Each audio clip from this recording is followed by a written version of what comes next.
கலைஞர் தொலைக்காட்சி நேயர்களுக்கு வணக்கம் and welcome to சினிமா செய்திகள்.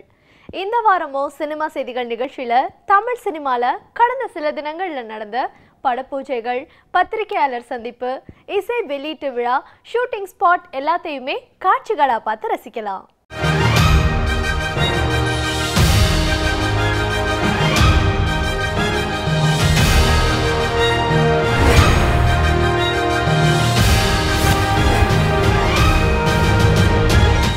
வாழ்க்கை என்பது சுகமும் சுமையும் கலந்தது. இத சுகமான சுமைகள்னு சினிமாவா எடுத்தாரு இயக்குனர் நடிகர் பார்த்திபன். கீர்த்தனாவிற்கும் சினிமா இண்டஸ்ட்ரியில் இருக்கும் அக்ஷய்க்கும் மகளிர் தினமான மார்ச் 8ஆம் தேதி திருமணம் நடக்க இருக்கு. இதற்கான நிச்சயதார்த்தம் கடந்த வாரம் நடந்தது. ஆரி, ஆஷ்னா ஜவேரி, மாசூம் என பல நடிகர்கள் நடிக்க முகமது இசாக் இயக்கி இருக்கும் பேய் படம் நாகேஷ் திரையரங்கம். ராஜன், புனிதா ராஜன் இருவரும் தயாரித்திருக்கும் நாகேஷ் திரையரங்கம் திரைப்படம் கடந்த வெள்ளிக்கிழமை வெளிவந்திருக்கு. முதல் படத்தை நான் என்னுடைய தாய்மொழி தமிழுக்கு தான் அர்ப்பணித்தேன். அது சிங்கிள் ஷாட் என்னும்போது ஹிந்தியில் பண்ணலான்னு எல்லாருமே சொன்னாங்க, இங்கே மார்க்கெட் கிடைக்காதுன்னாங்க. இருந்தாலும் என் தாய்மொழியில் தான் பண்ணுவேன்னு சொல்லிட்டு நான் அடம் முடிச்சு பண்ண படம் தான் அகடம்.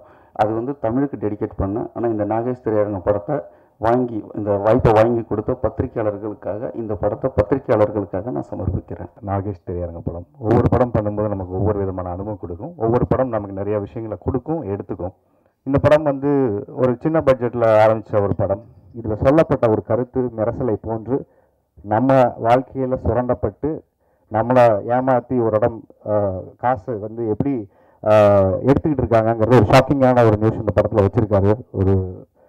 ஒரு பாமா ஒன்று இருக்குன்னு நினைக்கிறேன். இதில்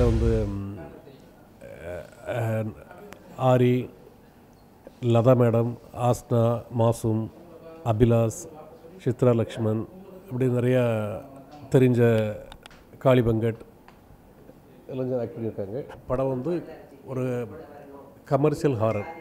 கேட்பார் ஸ்ரீகாந்த் இது எத்தனை நாள் ஆகும் சார்? ஒரு வாரம் ஆகும். ஓகே 10 நாள் எடுத்துங்க, ஆனால் பெஸ்ட்டாக கொடுங்கன்னு. அதனால் இந்த படத்தில் எல்லாமே ரொம்ப பெஸ்ட்டாக வந்திருக்கு. இந்த நேரத்தில் டைரக்டர் இசாக் சாருக்கு ரொம்ப நன்றி. நான் ஆஷ்னா ஜவேரி பேசுகிறேன்.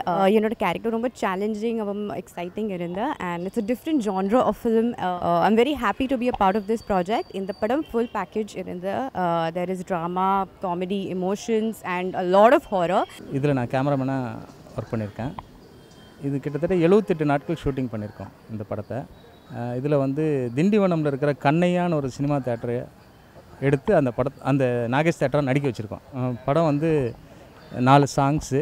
மிஸ்டர் ஸ்ரீகாந்த் தேவா மியூசிக் பண்ணியிருக்கேன். நான் துல்யா ரவி. இதில் நான் டெஃப் அண்ட் டம் அப்படிங்கிற ஒரு ரோல் பண்ணியிருக்கேன், ஆரியோட சிஸ்டராக. நானும் ஒரு நல்ல கேரக்டர் பண்ணியிருக்கேன். அதாவது சமூகத்துக்கு ஒரு 10 ரூபா வாங்கிட்டு ஒரு தொண்டாற்றும் ஒரு டாக்டர் கேரக்டர் நான் பண்ணியிருக்கேன். என்னோடய பேர் அபிலாஷ். நான் ஒரு சைல்டு ஆர்டிஸ்ட்டுங்க. நாகேஷ் திரையரங்கம் இந்த படத்தில் நான் ஒரு முக்கியமான கதாபாத்திரத்தில் நடிச்சிருக்கேன். இந்த படத்தில் பார்த்திங்கன்னா ஆரி சார் ஹீரோவாக பண்ணியிருக்காங்க. அவருடைய பிரதர் கேரக்டரில் ஒரு இம்பார்ட்டண்ட்டான ஒரு ரோலில் நான் பண்ணியிருக்கேன் சார். என் பேர் தேவராஜ். இந்த படத்தில் எடிட்டராக ஒர்க் பண்ணியிருக்கிறேன். படம் ரொம்ப நல்லா வந்திருக்கு. யூஸ்வல் டைலாக தான் இருக்கும். பட் இந்த படத்தை ஒரு தேட்டரில் பேய், நாகேஷ் திரையரங்கன்ற அந்த தேட்டரில் பேய். ஹீரோ கேரக்டர் ஒரு ஹவுஸ் புரோக்கர். ஸோ அவரும் ஒரு ஃப்ரெண்டு காளி வெங்கட் கேரக்டர். இவங்க 2 பேரும் இந்த தேட்டரை விற்கிறதுக்காக வராங்க. அங்கே என்ன நடக்குது, அந்த தேட்டரில் இருக்கிற பேய் எதனால் அது பேயாச்சு, ஏன் அது தேட்டரில் விற்க விடுதா, அதனுடைய லட்சியம் என்ன, இந்த விஷயங்கள்லாம் வச்சு ஒரு கமர்ஷியல் படம் பண்ணியிருக்காரு டைரக்டர். முருகன் மந்திரம் பாடலாசிரியர். இந்த படத்தில் ஸ்ரீகாந்த் தேவா சர்வீஸில் நான் ஒரு குத்துப்பாட்டு எழுதியிருக்கேன். ரொம்ப மிரட்டலான ஒரு குத்துப்பாட்டு.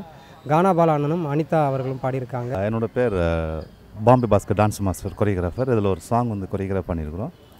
அது இல்லாமல் சின்ன ஒரு கேரக்டர் பண்ணியிருக்கிறேன். கொஞ்சம் த்ரில்லிங்காக இருக்கும். அந்த கேரக்டர் சின்னதாக தான் வந்திருக்கு, கொஞ்சம் த்ரில்லிங்காக இருக்கும். மழை. ஜெயம் ரவி, ஸ்ரேயா, வடிவேலு நடித்த லவ் ஆக்ஷன் திரைப்படம். இந்த படத்தை ராஜகுமார் இயக்கியிருந்தாரு. மழை படத்தை இயக்குன ராஜகுமார் சேரனை ஹீரோவாக வைத்து துப்பறியும் கதை கொண்ட ஒரு படத்தை இயக்க ஆரம்பிச்சிட்டாரு. மனுஷனானி கஷாலி இயக்கி தயாரித்திருக்கும் திரைப்படம். மக்களுக்கு அதிகம் தெரியாத மருத்துவத்தில் நடக்கும் முறைகேடுகளை சொல்லியிருக்கும் திரைப்படம் இது. சுபு பஞ்சு, அனு கிருஷ்ணா நடிக்க இசையமைச்சிருக்காரு விக்னேஷ் பாய். என் பேர் கசாலி, மனுசனானி படத்தோட டைரக்டர் அண்ட் ப்ரொடியூசர். இந்த மனுசனானி படம் வந்து மருத்துவத்துறையில் நடக்கிற மிகப்பெரிய ஊழலை பற்றி, மிகப்பெரிய விஷயத்தை பற்றி இதில் சொல்லியிருக்கோம். மருத்துவத்துறையை பற்றி ஆழமாக சொல்லப்போனால் அது வந்து எல்லாருக்கும் புரியுமா அப்படின்னு கேட்டால் அதை புரியும்படி பெரிய அளவுக்கு கிராஃபிக்ஸ் வேலையெல்லாம் பண்ணி பெரிய பொருட்செலவில் இந்த படத்தை எடுத்திருக்கோம். இந்த படத்தோட பேர் வந்து மனுஷனானி. ஏக்கப்பா டைட்டில் கேட்டோடனே ஏன்னா இப்படி பேர் வச்சுருக்காங்கன்னு நினைப்பேன். ஆனால் படத்தை பார்த்தோன்னே பொருத்தமான தலைப்பு வச்சுருக்காங்கன்னு நீங்களே சந்தோஷப்படுவீங்க. என்னுடைய பேர் அனு கிருஷ்ணா. மனுஷனானி படத்தில் ஹீரோயினாக பண்ணியிருக்கேன். இந்த படத்தில் என்னோடய கேரக்டர் வந்து ரொம்ப ஒரு சாஃப்டான ஒரு வில்லேஜ் கேர்ள். படத்தோட லொக்கேஷன்ஸ்லாம் பார்த்தீங்கன்னா பேராவூர்னி, மலேசியா, காரைக்குடி, அப்புறம் சென்னையில் ஈசிஆர், இந்த மாதிரி இடங்களெல்லாம் ஷூட் பண்ணியிருக்காங்க. படம் வந்து ஒரு மெடிக்கல் சம்மந்தப்பட்ட கதை. இந்த படத்தோடைய கேமராமேன். இந்த படத்தில் வந்து என்ன ஒரு ஸ்பெஷல் அப்படின்னு பார்த்தீங்கன்னா வந்து ஒவ்வொரு மனுஷனும் கண்டிப்பாக அந்த படத்தை பார்க்கணும். ஏன் பார்க்கணும் அப்படின்னு பார்த்தீங்கன்னா ஒரு மெடிக்கல் மாஃபியா அப்படி ஒவ்வொரு சாதாரண மனுஷனை கூட எப்படி வந்து யூஸ் பண்ணுறாங்க, மிஸ்யூஸ் பண்ணுறாங்க அப்படிங்கிற ஒரு விஷயத்தை வந்து ஒரு அற்புதமாக சொல்லியிருக்கிறாரு. கேமராவுடைய சுதந்திரம்னு பார்த்தீங்கன்னா எனக்கு மிகப்பெரிய அளவில் டைமிங் கொடுத்துருக்காரு. ஒரு விஷயம் எடுக்கிறதுக்கு ரொம்ப சூப்பராக வந்துருக்குது. படத்தில் நான் ஒரு கதாநாயகன் நண்பனாக நடிச்சிருக்கேன். அனுகிருஷ்ணா அந்த படத்துடைய கதாநாயகன் நடிச்சிருக்காங்க. ஒரு சமூக அக்கறை உள்ள ஒரு பொழுதுபோக்கு அம்சங்களோடு வந்திருக்க ஒரு படம் தான் மனுஷனானி. இயக்குனர்கள் மிஷ்கின் ராம் நடிக்க ஆதித்யா இயக்கியிருக்கும் திரைப்படம் சவரக்கத்தி. இந்த படம் அன்பை போதிக்கக்கூடிய படம்.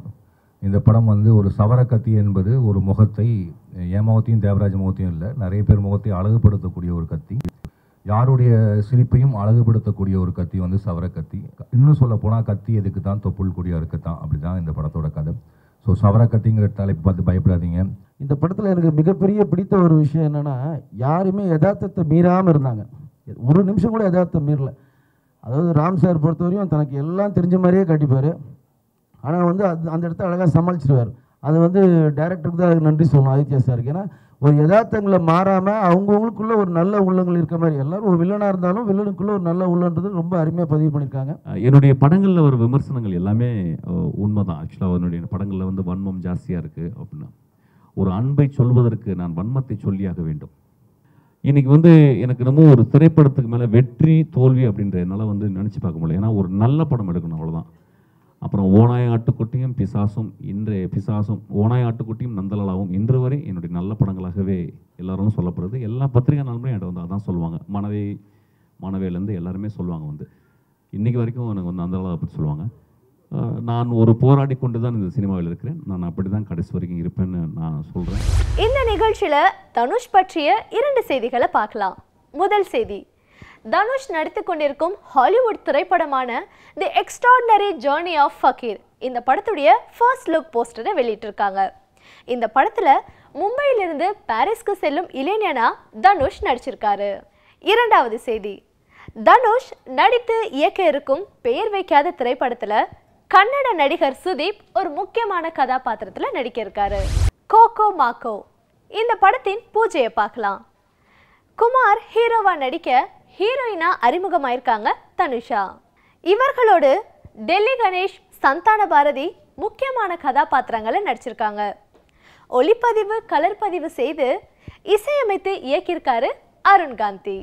Coco Mako is my second feature film. My first film is Indha Nilai Maarum, produced by Pandalam Cinemas, and that's waiting for release, March or April release. And this Coco Mako. Coco Mako na enna kettinga. Actually, this is a love story, but ஒரு கொங்கன் கோஸ்ட்டில் நடக்கிற road trip பற்றி இந்த film. But இந்த love ஸ்டோரியிலே ஒரு பெரிய thriller இருக்குது. And இவங்க whole team நான் பார்த்த வரைக்கும் என்ன எனக்கு ரொம்ப பிடிச்சதுன்னா, அவங்க படம் ஃபுல்லாக மைண்டில் ஓடுது. இந்த கிளாப்பு இது அதெல்லாம் ஒன்றுமே இல்லை. They're able to visualise the picture completely. இந்த மாதிரி யங்ஸ்டர்ஸ் நிறைய நம்ம ஃபிலிமுக்கு வேணும். அண்ட் அதை விட முக்கியம், தேர் ஆல் ப்ரொடியூசர்ஸ் டிலைட். ப்ரொடியூசர் என்ன வசதி கொடுக்குறாரோ அந்த வசதியை வச்சு அவர் கேட்குற எஃபெக்டை கரெக்டாக கொடுக்கக்கூடியவன் இந்த செட். அதுதான் இன்றைக்கி முக்கியமாக சினிமாவில் வேணும். என் பேர் ராம்குமார். கோகோ மாக்கோ இந்த படத்தோட ஹீரோவாக நான் பண்ணுறேன். இந்த படத்தோட டைரக்டர் வந்து அருண்காந்த். இது அவரோட செகண்ட் வெஞ்சர். அவரோட ஃபர்ஸ்ட் வெஞ்சர் இந்த நிலை மாறும், அதுலேயும் நான் தான் லீடாக பண்ணியிருக்கேன். கோகோ மாக்கோவை பற்றி சொல்லுன்னா, it's a very nice romantic thriller. ரொம்ப நல்லா வந்திருக்கு script. This is Dhanusha. I am heroine of Coco Macco's movie. Next ஷூட்ஸ்க்காக ஐம் ஜஸ்ட் வெயிட்டிங்.